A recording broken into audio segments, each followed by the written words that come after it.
10 қазан еңбек адамының құқығын қорғаумен айналысатын кәсіподақтар күні. Осы күнге орай Шымкентте аумақтық бірлестік төрағасы одақ мүшелерін құттықтап, бір қатарын марапаттады. Кәсіби мерекеге орай сала ардагерлері мен қызметкерлері дастархан басында кездесті.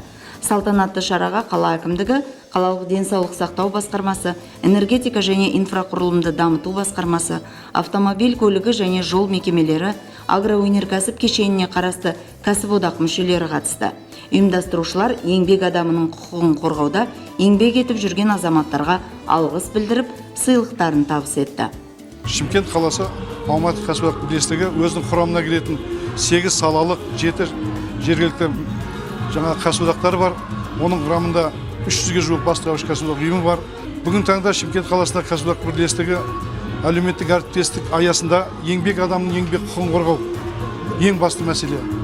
Олардың жұмыс орнындағы жазатайым болдырмау, олардың өз еңбегіне сай жалақы алу, олардың әлеуметтік құқығын қорғау барысында үлкен жұмыс атқарылған ол біздің кәсіподақ. Марапатталғандардың арасында Су арнасы маркетинг жауапкершілігі шектеулі серіктестігінің кәсіподақтар ұйымының төрайымы Гүлнұр Сүйіндікова да бар.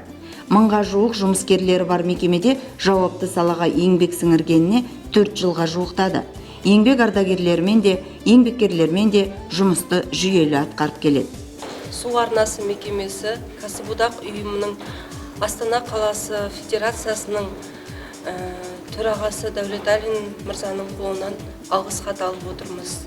Бұл алғыс хат жалғыз менің емес, осы су арнасы мекемесінің қызметкерлерімен бірлесе атқарған жұмысымыз аз емес, атқаратын жұмысымыз әлі де көп.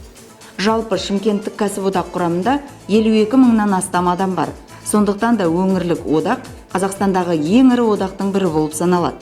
Бірлестік мүшелеріне кәсіподақ тарапынан тиісті көмек көрсетіліп, бірнеше қызмет бойынша бағыттар беріледі.